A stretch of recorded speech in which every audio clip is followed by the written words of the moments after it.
It is a huge honor for me today to be podcast interviewing Chris Bormes all the way from Grover Beach, California. Where's Grover? Is that San Diego, LA, or San Fran? So we're basically halfway between San Francisco and Los Angeles. Little quiet, sleepy beach towns. The big towns around us are San Luis Obispo, Santa Maria, and then Santa Barbara's about 60 miles south of us. So I always call it slow because I can never pronounce. Say it again. San Luis Obispo, or slow, yes. Yeah, San Luis Obispo. San Luis Obispo. Yeah, I cannot say that one. I've been to the town several times, but I still can't pronounce it.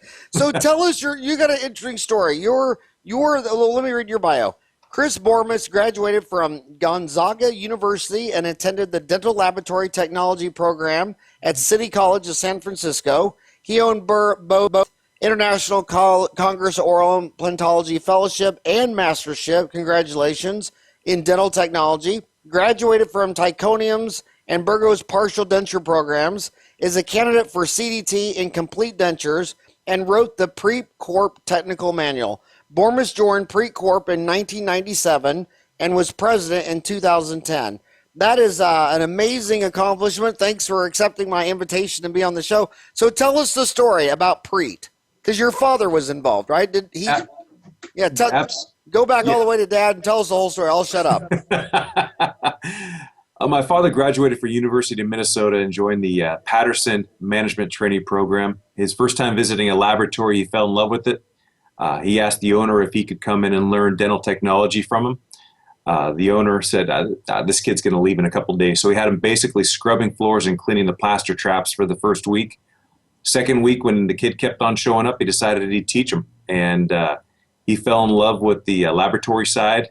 From there, my dad started a small supply company, imported some of the first attachments from Switzerland and then Germany and Belgium. His company was bought out by APM Sterngold. He ran the Sterngold division for a number of years. And what's really been fun for me over the years has been seeing so many of the folks that my dad employed being in leadership positions in the industry, and being able to meet these folks and hear some fun stories. In 1980, my dad left APM and started Preat. Preat is a very weird name. Where that name comes from is back when we did presentations with dry erase boards and the flip charts. Preat was just an abbreviation for precision attachment. Became a shorthand term. So in 1980, he started Preat, and in 1997, I joined him. I tried not to join the family business. I rode my skateboard down to the office and played with attachments, played with implants since I was a little guy. I grew up in this, but I tried to stay away from it. After I graduated with my accounting degree, I worked downtown San Francisco, shirt and tie, for a couple of years, and I hated it. Absolutely hated it. And my dad and I talked for about 6 months, and we both agreed if I came on, I would need to go through the dental technology program. And the first show I went to, I fell in love with it. There's not any better people than in this field. There's really not. Competitors, hey, Chris, welcome to the business. There's really some of the best people I've met are, our dentists, technicians, and vendors.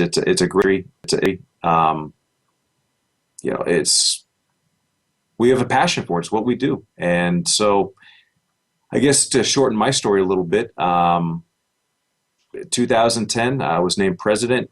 We moved our focus from attachments into implants, even though we still have the widest selection of anybody in North America of attachments and implant parts. But we've really gone full scale into the implantology world, and being a smaller company, we can move fast. We offer some unique things. We're the only folks in North America that offer 3D printing of titanium and cobalt chrome.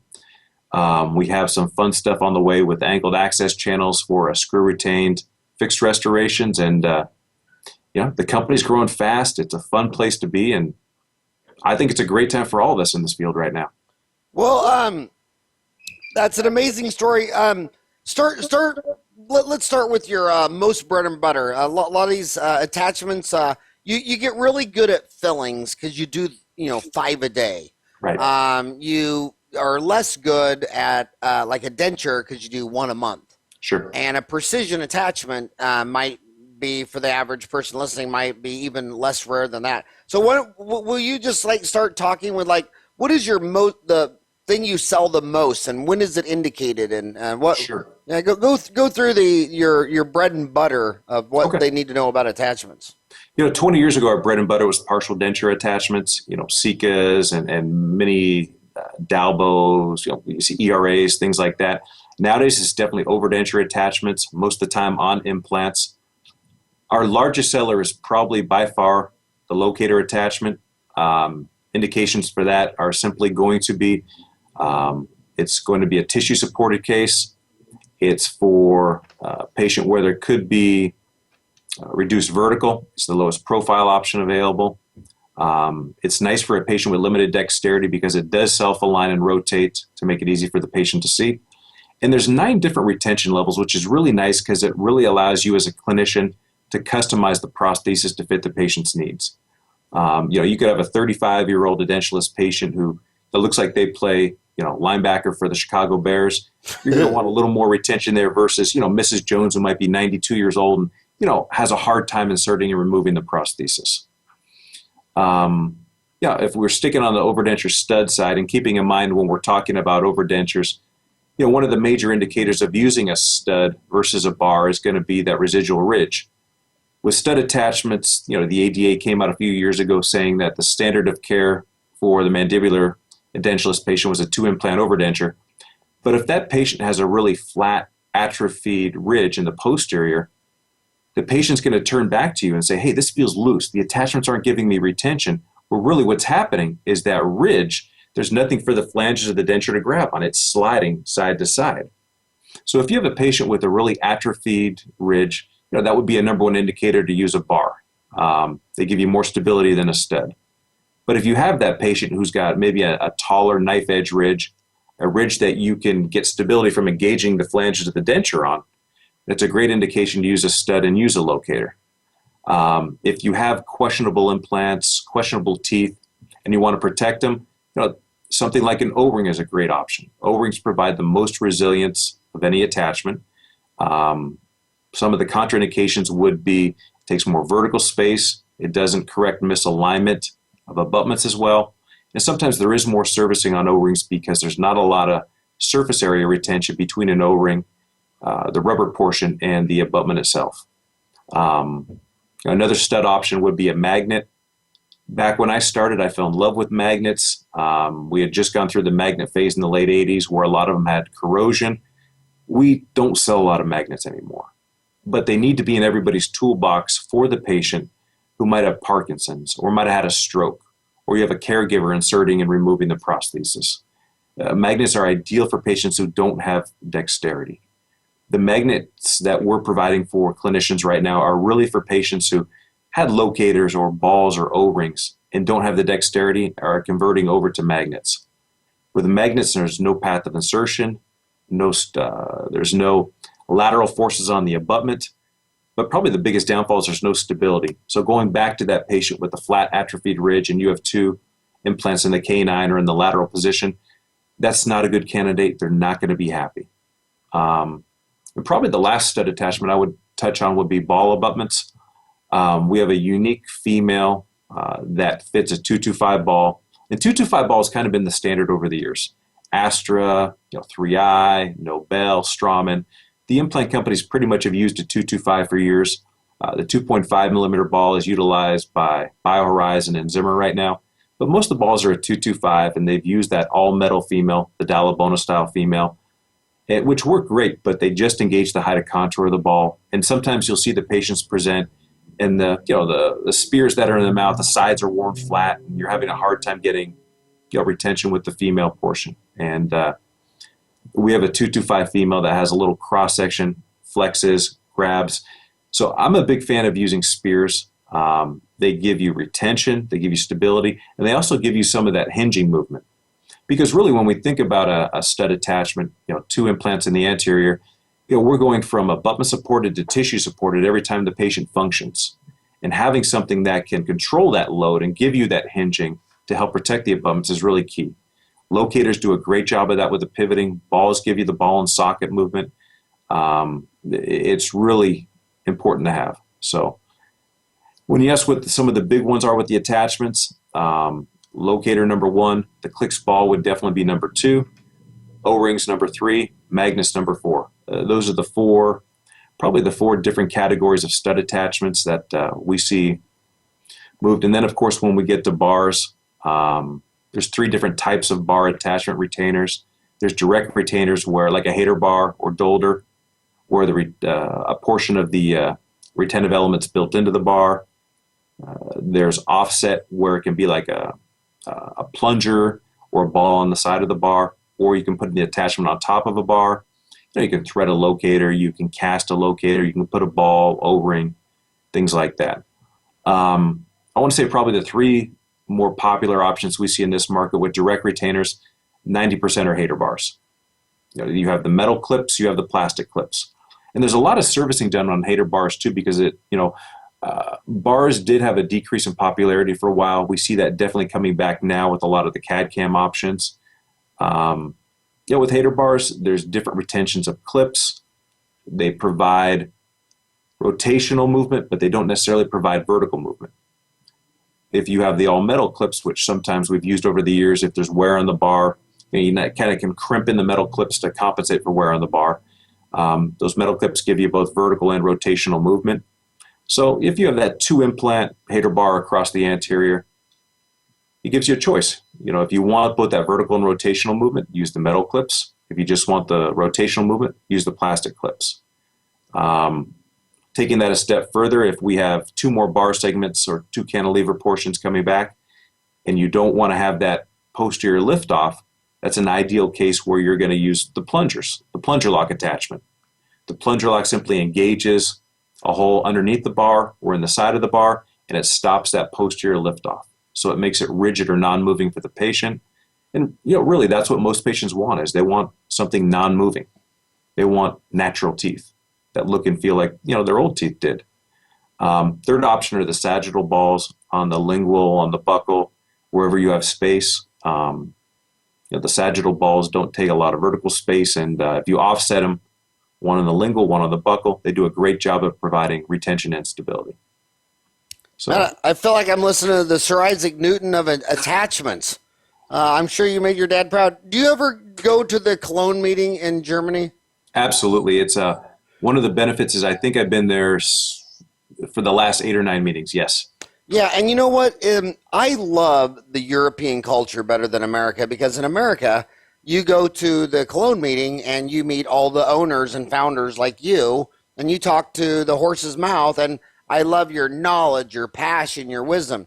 And then you go to the American meetings, and Americans are more cynical, and they're like, well, I don't want to talk to the owner. He's trying to sell me something. And it's like, well, you're a dentist. You're trying to sell your patient something. Do you not trust yourself? I would rather listen to the owner of the corporation all day long, because they know the most. And then you go to America and you have all these middlemen experts who you go and you flock to them and you know who they are and they're an expert in everything. And they never know as much as the person who's the president and CEO of the company. And the point I'm making is, this is information that you need to make an online CE course for, because this is great audio. These kids are listening to you right now. 85% of them are commuting to work right now. So they're hearing all this audio, but they need to see a dolder. They need to see a hater. They need to see all this. And if I have you make the course, they can't get ADA credit for it, because you're an owner. You own the company. It's materialism. And they're doing that in the greatest economy in the world, the United States of America. So I just think it's total crazy. But would you ever make an online CE course for us so Absolutely. They can see all the visuals of all this? Absolutely. In fact, I think last year I did about 100 hours of continuing education credit. Most of it was for technicians. A lot of it was for dentists, prosthodontists, and different groups like that. So absolutely. So you already have the material then? Yes. So is it already, is it online already, or a lecture, or all over? It's not online yet. It's something where we want to break it up into bite-sized pieces, 10 minutes here, 10 minutes there. Sitting there listening to me or watching me for 4 hours, 8 hours, nobody has the time span for that. But with online CE though, they can stop, they can pause, or you can make it I would break it up into we couldn't get ADA credit for it because you're an evil owner for profit in the United States, whereas all the dentists, we're just all volunteers working on homeless people for free. But you can get AGD credit so they're working on their fellowship in the AGD, their mastership in AGD. Sure. But that's why we like them in hour units. This is just listen to you is amazing. If you got a 4-hour course, I would do it because again, the hardest thing about what you're talking about is if we were making attachments every single day, it'd be clockwork and we get good at it. But every time I personally start another denture, that's the only patient I have to kind of pause and think for a second. Okay, now what am I going to do again? But I never have that behavior for a filling or a crown or an extraction or a root canal, But God, that is just I just love listening to that. So if I go to your website, is there online? If I go to Preat.com, is there online videos or any information on there? The videos are coming. So we're redoing the website right now. There's a mere site that's about 50% done right now. They finished the shopping cart portion and they're building the content. So on the existing Preat.com site, we have about 150 pages of instructions that are, full color pictures. Here's how you do a case like this. Here's how you do a chairside pickup of a locator housing, or here's how you reline a hater bar case, or here's the steps from A to Z of doing a new plunger lock case. So all the instructions like that are online, and we're going to take those and make them case presentations on the new website. And what we're also going to do is start shooting videos for basically the top 10 questions we get asked all the time. And it could be as simple as how do I replace a hater clip to how do I figure out what size O-ring I need to use when this patient presents? What do I need to measure? Different things like that we're putting videos together for. Well, I would the problem putting it on your site is amazing, but you have to get them to your site. Right. But Dental Town, we put up about 350 courses, and they've been viewed 600,000 times. Wow. So I think that would be a sexy name of a course, top 10 questions on attachments, whatever. But I'd put it all up because, like I say, we never. I 53 years old, been doing this. I'll be 30 years next May 11, and I still haven't reached critical mass in removable, just because it's the volume's so stop and start. Sure. You know what I mean? So it's one of those things where you just need to get it done. Okay, so let's go. So let's go through those top 10 questions you get. Do you want to go through those, or do you want me to ask? Like, I know one of the most common questions on abutment selection: screw or cement. That's interesting.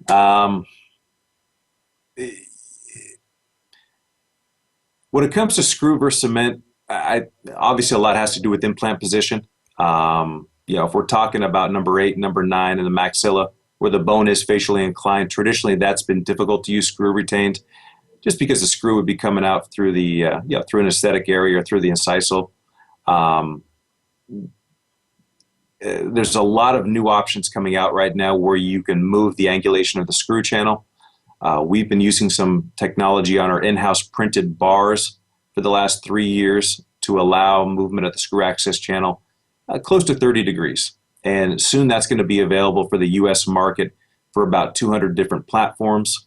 Noble Biocare is doing a wonderful job with, I believe they call it the ASC system for their conical connection implant. It's interesting because the pendulum is definitely swinging back to screw retained simply for the ease of retrievability. And of course, when we take a look at the cement retained, we take a look at some of the studies. Dr. Wadhwani and others like him have published, and seeing how much cement gets down into the area around the implant, and the bone loss and the failures because of that. It's kind of scary. And I think there's been a lot of good articles out in recent years about the correct way to cement. We're not going to fill up a crown 100% full of cement when we're going to be seating it. We can make, I believe Dr. Wadhwani's technique is he makes a putty dummy or blue mousse dummy and places that into the crown, expresses most of the material out, and then cements it. It's more cement or less cement is better than more. And I think I'm not against cement retained. I think it's an excellent way to go, but I think perhaps protocol might not have been followed. And also some of the different materials I don't think were as healthy. I think it's Ceramir is the company that makes a biocompatible material. There's ones that are radio opaque right now. There's a lot of nice materials. When we first started taking a look at cements about 10 years ago, we did a study on the top 5 on the market. And when we put them into crowns and then watched them crumble, I said, wow, this is going to be somebody's mouth and it's going to be crumbling down, underneath the sulcus, down by the implant. It just didn't look healthy. So I think that was a bit of a wake-up call to all the cement manufacturers, and I think we've seen better materials. So that's a tough one for me to lean one way on. I guess if I go back to the test I always use, if it was my mother, what would I prefer to use, or if it was my own mouth? My mother I'd treat much nicer than myself. If it was my mother's mouth, I would probably lean towards screw retained, unless it was one of the newer cements that was biocompatible and was easier to use. But when you talk to the old guys, they kind of gone full circle and are back to a zinc phosphate cement, and it's a lot harder to mix. But I think a lot of us older guys have seen where you started with an amalgam filling that lasted 38 years. And then we go through this cosmetic revolution and replace it with these fillings that last 6 years. And I get it if you're a gorgeous girl and all that stuff. But when you're a 10-year-old boy who has a booger hanging out of his nose and doesn't brush his teeth and his hair's matted up, why are you being a cosmetic dentist on a second molar when you could plug amalgam back there in the last 3 years? And some of these new fancy cements were faster and easier to mix and for the assistant and everything, but they weren't as good as the ones they replaced, like zinc phosphate cement. Sure. So your dad started this in, you said, Minnesota. What city of Minnesota? He grew up in Edina, and Edina. That's outside of Minneapolis, St. Paul, isn't it? Yep, sure. And that's where Patterson's headquartered. Yeah, and then he moved out to San Francisco, and that's where the company was first started. Okay. Was he friends with Pete Frechette, the founder of Patterson? I don't think so. My sister is a cloistered Carmelite Catholic nun in Lake Elmo. So to go visit her, make it a business expense, I had to go visit Patterson for 4 hours and 1 minute, and then I go spend the rest of the day with my sister, or I'd have to go to 3M for 4 hours and 1 minute. So they knew the ritual. I would just come in and hang out, and Pete was so nice. He let me just sit at his desk. I would just literally sit at his desk for 4 hours and 1 minute while he was trying to work and get stuff done. He was so sweet in how he just opened the door to everything. So you got a brand new locator, the R-TX. It sounds like a Tyrannosaurus. Is that a Tyrannosaurus TX? T-Rex? The brand new locator R-TX. What was your, why did you come out with a brand new locator? There were some issues with the existing locator, and the existing locator has probably been the best attachment ever made. There's been more patience, more success with it, but there were some areas that needed refining and improvement. One in particular is if you took a look at the cases where the locator abutments did have wear, you see those vertical striation marks at the retentive portion at the top of the locator abutment, where that gold titanium nitride would be worn off, and you see the kind of the silver underneath it. And basically what would happen on cases like that, and where the patient would bite the prosthesis into place, but the metal housing was longer than the nylon inserts. So in cases of misalignment or the patient biting the prosthesis into place, the metal housing would be the first portion of the attachment to make contact with the abutment, therefore leading to those wear marks and loss of retention and abutment replacement. So something like that was looked at. The new R-TX, the nylon inserts are longer than the metal housing. So if the implants are misaligned, if the patient's biting into place, the kinder, gentler nylon inserts make contact instead of the metal housing. It's going to reduce wear. Another factor that was improved was instead of the titanium nitride coating, which has kind of become a standard with that nice gold hue, there was a carbon nitride coating used that was a little more champagne in color, a little more gingival hue. And the carbon nitride coating supposedly, and I said supposedly, is I'd like to see it in the mouth for 3, 4, 5 years before we say it, but the testing has shown it's about 60%, it wears 60% longer than titanium nitride. So you have a harder coating, you've compensated for the other wear issues with the design of the nylon inserts.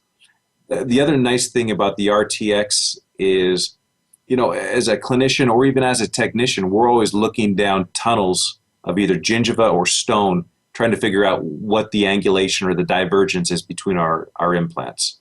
And that's really hard to guess. And with the existing locator, we could go up to 40 degrees, which was really revolutionary. 40 degrees is huge.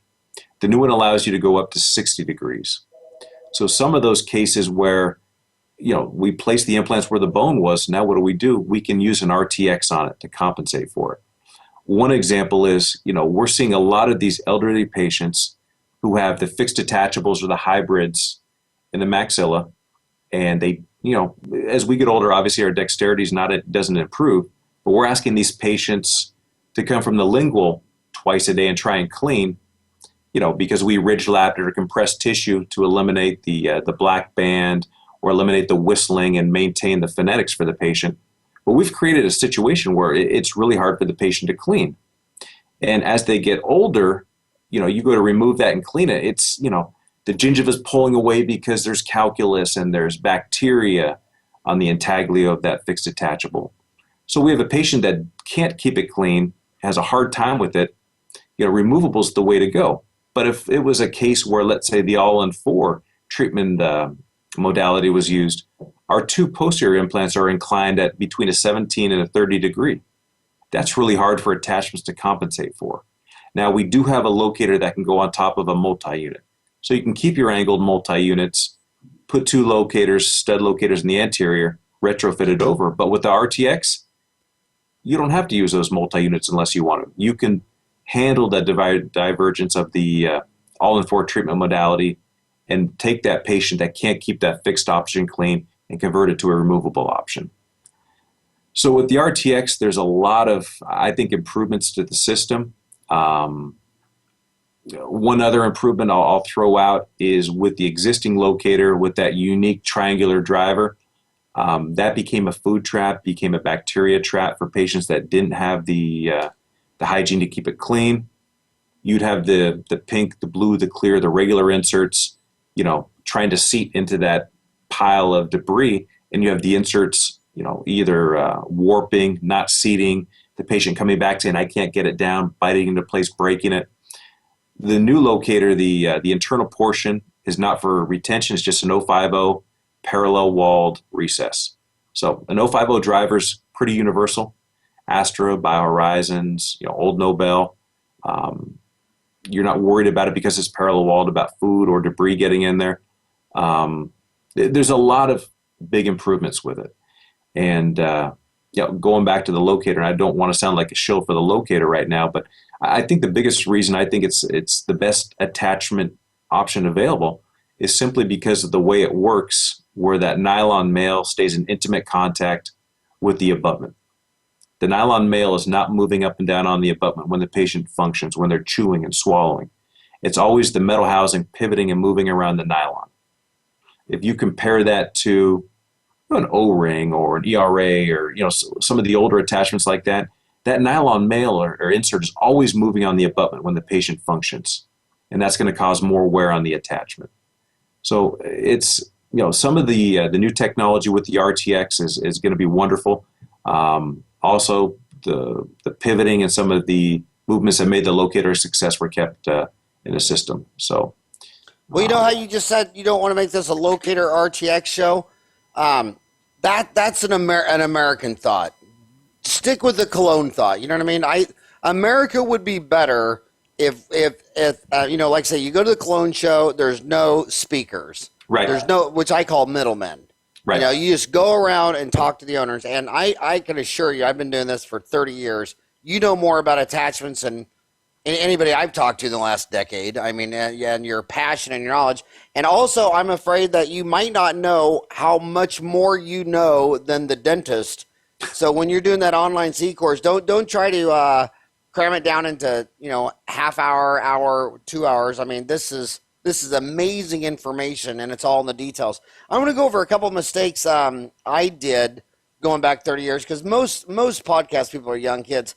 Two of the biggest mistakes I made was patching together old people thinking they wouldn't live much longer. And they just don't ever die. I mean, they just keep living and living and living and living. So you need to look at quality stuff, even though it's an 85-year-old man and you're thinking, well, I'm just going to do what's cheapest and patch something together because he'll probably be dead by Christmas. No, he won't. He'll be alive a decade from now. And the fastest growing segment of the population is women over 100. Second fastest is women over 90. Third fastest is women over 80. You go into a nursing home, there's 100 women and one man named Lucky, and there's a lot of denture wearers in there. The second thing I would tell these young kids is that one of my biggest mistakes is you got to ask yourself, why did this person lose all their teeth? When we're talking about home care, I mean, so they lost their teeth from smoking, gum disease, poor home care, nowadays crystal meth, whatever. And so I like spare tires with implants because I did a lot of implant cases back in the 80s. And then when they were in nursing homes, they'd lose, I'll give an example, a 3-unit bridge with 2 implants. Right. And then I look back at that and say, well, if I would have put 3 implants there, it would only cost, the case would have only cost me an extra $150. But then when one of those implants failed 10, 20, 30 years later, right, you didn't lose the bridge. Right. And so whenever you're looking at these attachment cases, these removals, you know, if they have history of smoking, diabetes, dementia, why did they lose their teeth? From gum disease? Well, if they lost their teeth from gum disease, they're going to get periimplantitis around these implants and attachments. And so diagnose more aggressive. And my rule of thumb is what I do on me and all my associates, we warranty everything 5 years. Because like associates would, you know, like a tooth would snap off the gum line, they do a root canal, post buildup, and crown. And a year later, they walk in with it in their hand. It's like, well, you didn't have a 3-millimeter furrow around there. And no, I'm going to charge this against your production because you should have removed the tooth and done an implant or done a 3-unit bridge. You should diagnose aggressive enough that this thing's going to last 5 years. Gosh, I cannot wait to see this course. How long do you think this course is going to be? If you just explained everything like you're doing and showed examples. We could do a quick one in 4 hours. We could dig deep in 8 hours. Yeah, I've done them both in the last couple of months. Yeah, I would dig deep because, like I say, when you're treatment planning a big case like this, you're going to have attachments and implants or whatever. You want to do it once and right. So talk about this. Everybody's scariest technique. Everybody's number one fear in dentistry is when you're doing one of these attachments, bars or hater bars, roll bars, and you got to go take an impression to draw something, and it sets up and locks in. Right. And you just want to just like cry and go home. How do you avoid that? You know what's interesting is hater bar has definitely been the most widely used attachment for bars, but it's probably done incorrectly more often than not, and I blame ourselves for that. We need to do a better job of educating people. So you just answered your question. You got to do the 8-hour course. Yeah. Well, I mean, really, if the majority are done wrong, then why go short on the information? Yeah, I mean, with the hater bar, it makes no sense to put an impression coping on it where the impression coping is going to pivot and move. It makes no sense to put clips on it. It's really about keeping stuff simple. And yeah, it's the same reason we don't recommend an impression coping for a ball. You know, any impression coping your female is going to pivot or move around the ball, and you trying to keep it exactly parallel and pull it, you know, vertical, that's impossible. You know, we're not working in a vacuum. We're working in a small environment where you're going to be coming at an angle and lifting off at an angle. So, you know, with the hater bar, it's really simple if we're talking about doing an impression or doing a reline or doing a chair side pickup. The number one most important thing is always going to be that block out. We have a cellulose-based material you can use to block out. If you're going to use soft wax, it's got basically a working time because it will move when it gets warm. There's a lot of really good silicones and materials you could use for blocking out. That's got to be the key, is find a material you're comfortable using. I often say the 2 worst phone calls we get, the worst one is when you're doing a chairside pickup and we get the phone call, hey, I can't remove the denture. Oh, it's because there's no other way other than cutting it in half and drilling it out. And the second one is if we get to doing the full arch cases and, you know, we've printed out a 3D bar, it fit the cast and it doesn't fit in the mouth. That's a different topic, but that's, we could talk about, verification jigs and the necessity of that. But, going back to the hater bar, block out's the key. And the second thing is keep it simple, eliminate the variables. Once you block out, just impress the bar itself. That's all it is. And when one of the key things we see happen when impressions are taken, and we can talk about this with chairside pickup more so. If we're talking about a chairside pickup, let's say of two O-rings, those O-rings want to pivot and move.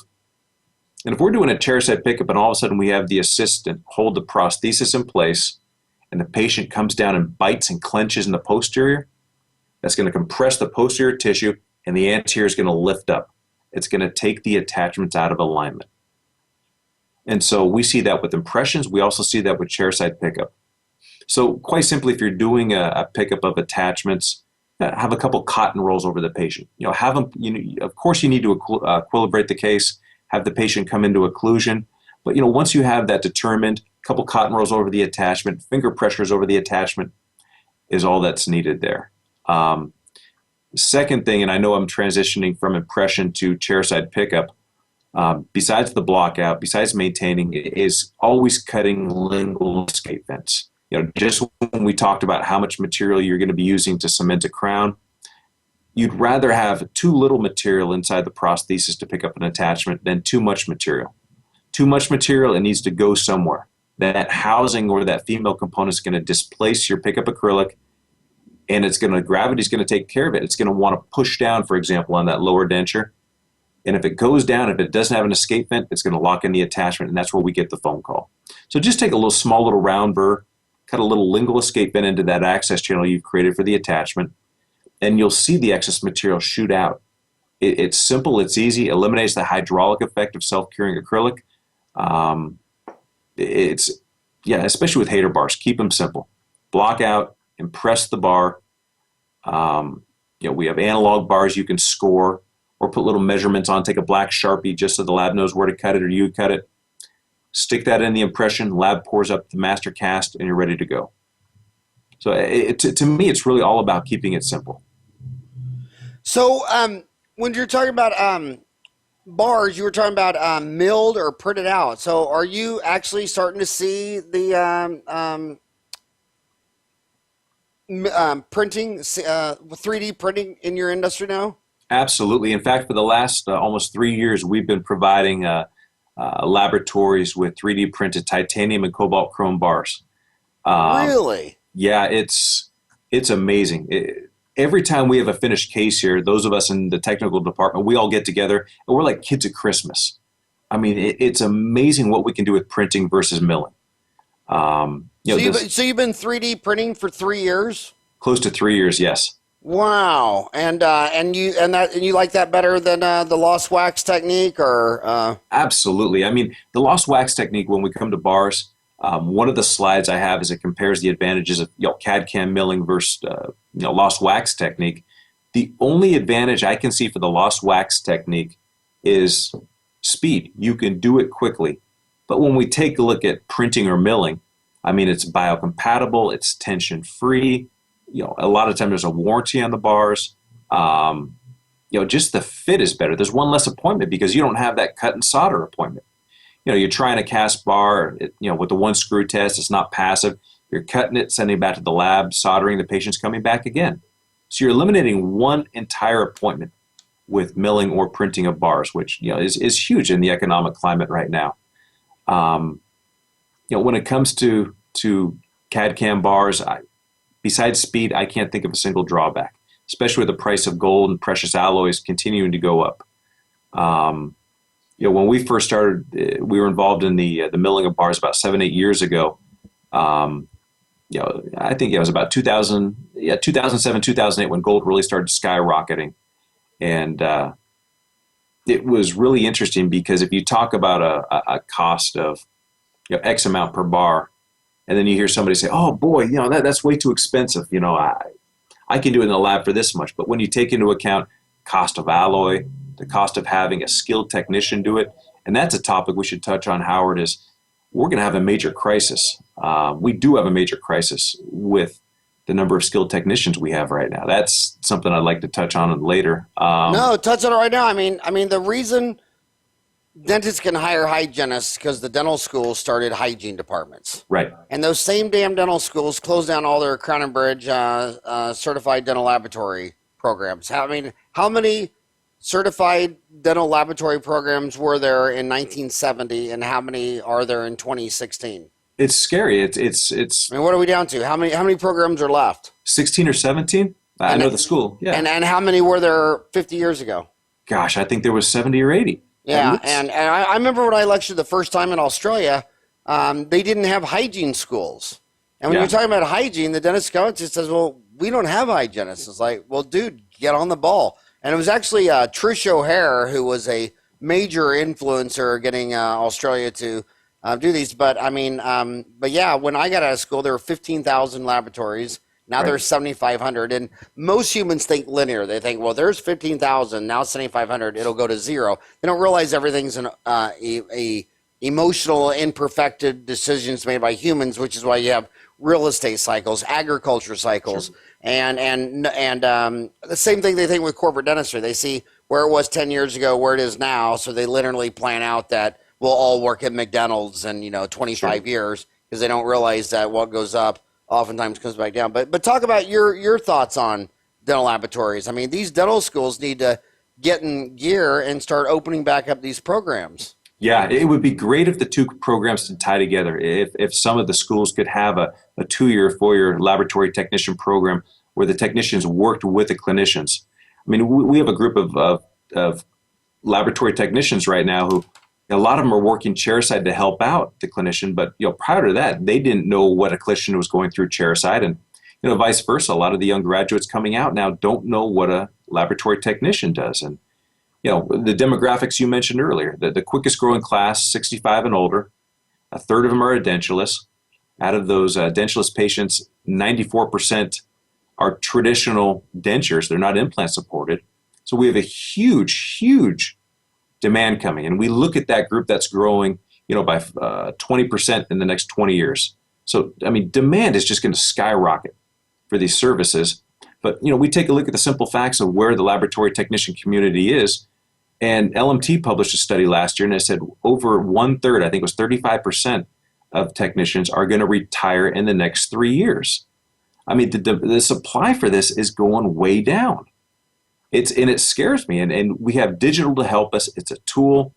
We've seen it help us on fixed cases, but when it comes to removable, which is really where I believe the big demand is coming, there's not going to be the supply there. And I think if I was talking to a young dentist right now, I would say find the best technician you can. And I'm realizing that the young dentists are coming out of school with $300,000 in debt like we've never seen, and it's a difficult market.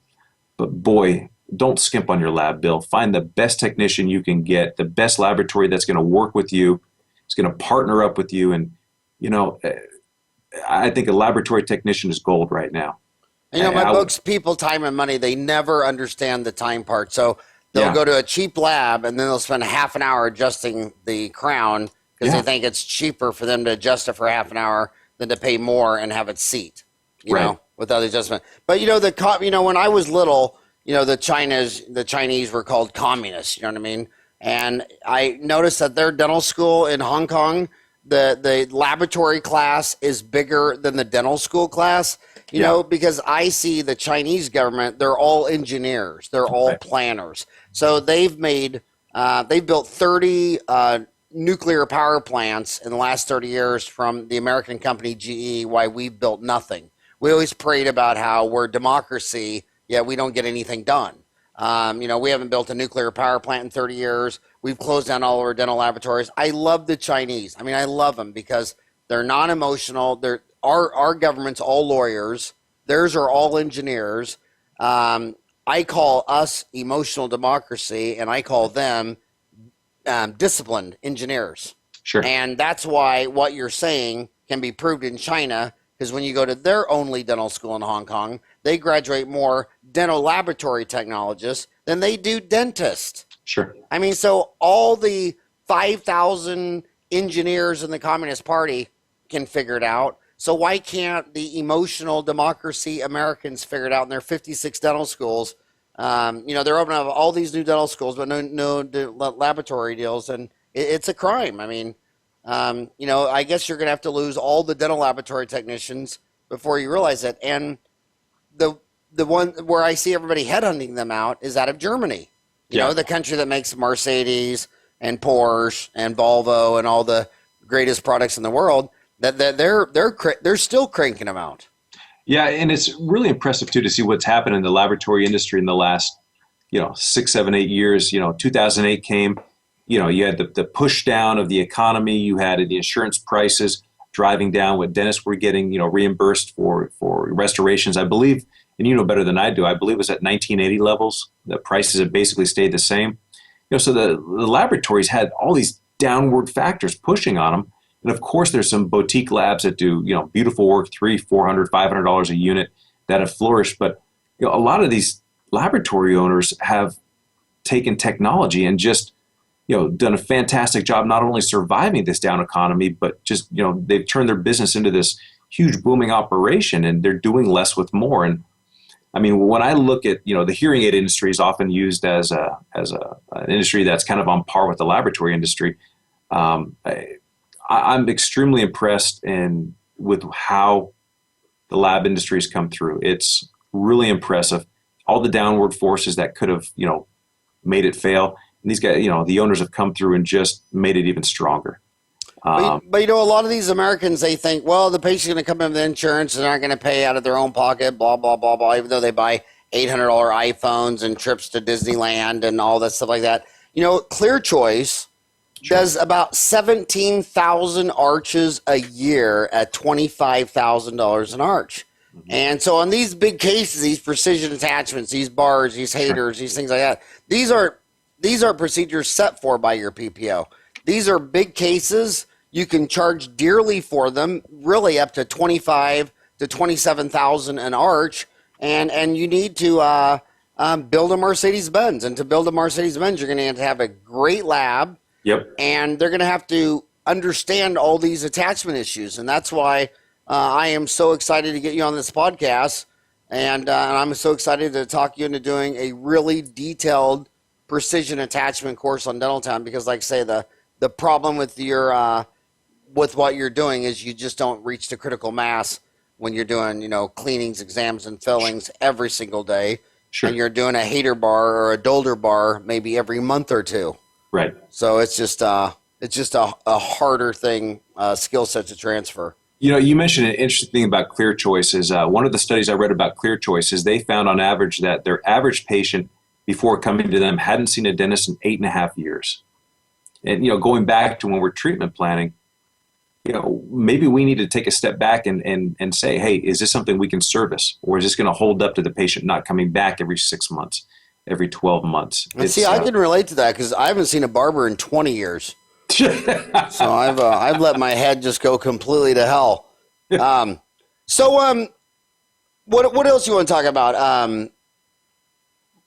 You want to go into reinforcements for dentures, or do you want to or do you want to wrap this up and start working on that 8-hour long A to Z course, or what else has got you passionate? What else has got you excited? Let me tell you, there's kind of 5 trends we're seeing right now.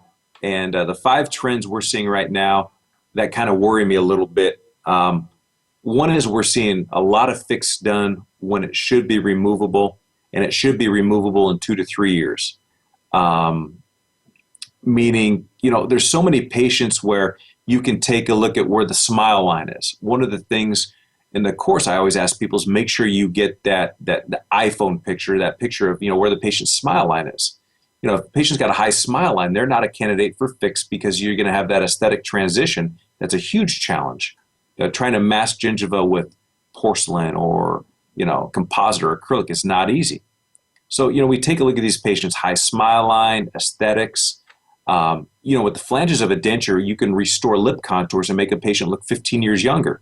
It's easier speech, easier functioning. There's a lot of patients that need a flange, and I don't think fixed is the answer for every case. And then they lost their teeth from gum disease, and now they can't clean it. Now everybody's talking about we could be looking at a 25% implant failure rate from periimplantitis. Sure. And they got this fixed cosmetic thing in a person who lost all their teeth from gum disease and decay to begin with. Right. Where if they could have popped it out, they could have cleaned it up. Absolutely. So that's one trend. that we're seeing. And we're seeing a lot of people that are going to be transitioning from those fixed cases to removable, simply for the patient, hygiene, like you said. It needs to be done. The second one that I think worries me a little bit is, when I was growing up, I was taught we always wanted to have resilient against rigid, meaning, resilient has a little bit of give to it, especially if we're talking about, implant versus implant full arch cases. Implants, unlike natural teeth, we don't have periodontal ligament. We don't have those built-in shock absorbers. The patients don't have proprioception. So the patient that has a fixed implant case, they're generating these huge bite forces. They don't know, they don't have the nerves telling them, hey, ouch, stop biting so hard, or, you're going to break this tooth, stop biting. It's implant against implant. There's no nerve endings telling them to stop, and the bite forces are huge. So when we're designing these restorations, for example, if we're doing full arch zirconia against full arch zirconia, there's no give. That's two rocks in the mouth against each other. One of the examples I like to give is it's like sitting in the back of a pickup truck driving down a dirt road with potholes. Every time you hit one of those, that hurts. But without periodontal ligament, we don't know that hurts. So we're just going to keep on hitting those full speed until something gives. What's going to give in this equation? Is it the implant? Is it the screw? Or is it zirconia? It's to me, it's scary seeing so much zirconia against zirconia not having any give in the equation. That's another trend that personally worries me a little bit when we're treatment planning. One that's interesting, and this is probably a whole topic in itself, is we're seeing an educated patient, and by educated meaning they've seen something online, coming into your practice and saying, I want this treatment option, trying to dictate treatment options. It's a couple times a week we get a phone call either from the restoring dentist or from the laboratory saying, hey, Mrs. Jones was promised, fixed implant work. And, because of fill in the blank, it could be a position of the implants, there's no draw, you can't tie them together, whatever it could be, we need to do removable. And, the concern there is, well, did, anybody tell Mrs. Jones, hey, removable's okay? Or did you tell her she's getting a $25,000 denture? And I think that goes a little bit towards how we're how we're presenting it to the patients. If I'm a patient and I go to you, Howard, and I thought I was going to get fixed teeth, and you say, hey, you know what? I got a better option for you. I have something that has flanges. It's easy to keep clean. It's not going to move in your mouth. It's going to be like your natural teeth, but at night you can take it out and clean it. I'm going to give you a removable bridge. That's a lot different than presenting it to the patient saying, hey, I'm going to give you a denture. So I think sometimes the patients are not always right, even though people say the customers are always right. And I think we can present it a little different to them. Well, one of the problems I think the young kids have, especially the millennials, is they might have got out of dental school and not really even known anybody with dentures. Sure. And if you're like me and you grew up, on the wrong side of the tracks in Kansas, and your whole pedigree has dentures, and then I'm out here in Phoenix with all those retired people. Sure. There's a ton of people who come in with their spouse with dentures, and you say, well, do you need anything to help you eat or chew or whatever? And just say, I can eat corn on the cob. I can eat an apple. I don't need anything with my denture. So sure. So I'm sure a denture seems more like a crippling wooden leg to a 25-year-old who just walked out of dental school, right, who didn't know anybody with a denture. But a well-done denture, I mean, I can give you the names of 100 of my patients that can eat corn on the cob and an apple with their denture. And if I said I'll do an implant case on you free, they'd turn it down. Yeah, that's nice. Now, one of the recent studies I saw that was published was, how much bone we save having implants in there. And, we look at the bone resorption. We don't have teeth. We don't have implants to stimulate the bone resorbs. A recent study I saw said 75% of edentulous patients would choose implants, not for retention, not for function, but simply for saving bone if they'd known that was a factor in their treatment options. So,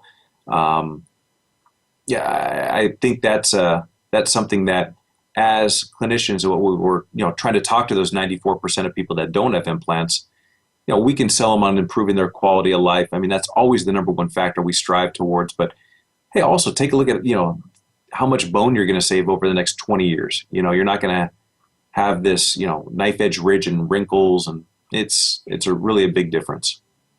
I got rid of all the problems in my life. I just gave all my kids to foster care.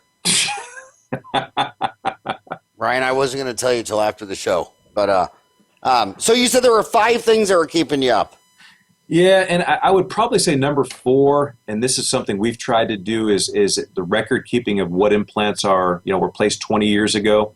Our records internally go back 18 years for all of our customers, so we can hopefully help out with that. But there's a number of, we all know there's a number of patients who had implant placed where nobody knows what it is.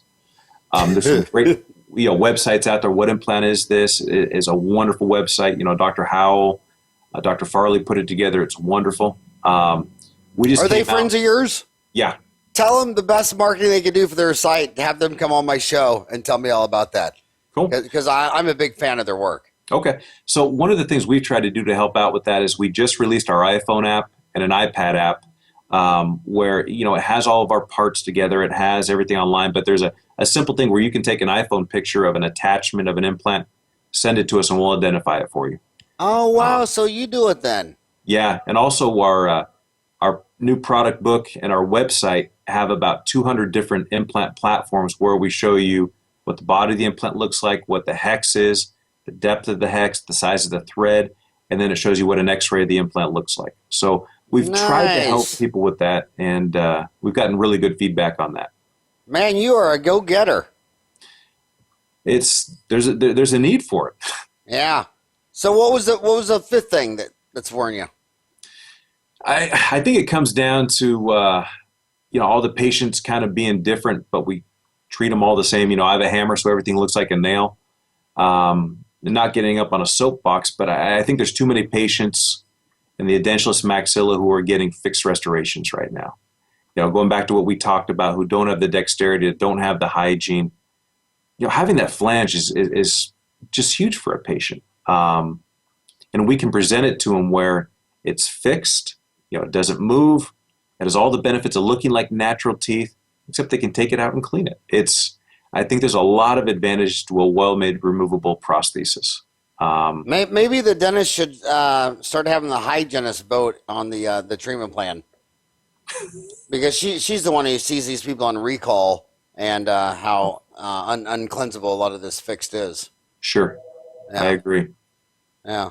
Well, hey, buddy, that was the fastest hour of a podcast I've ever done. I seriously, you sound like the Beethoven of attachments. I mean, you can tell you're eat, live, breathe, die, sleep this. It just flows out of your mouth like music.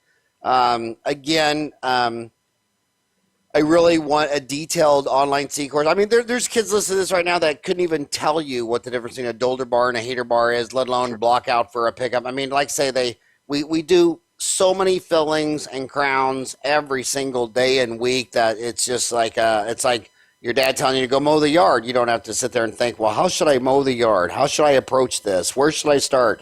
But right. These attachment cases are, and then I also just want to tell the homies, get a great lab. The PPO is not setting the fee on this, so you can charge, you can make much nicer margins. And the smarter your lab man is, and the higher you charge, the easier, faster, more profitable these are going to be. Right. And these can work like a Swiss clock if everybody's on the same team and knows what to do. Absolutely.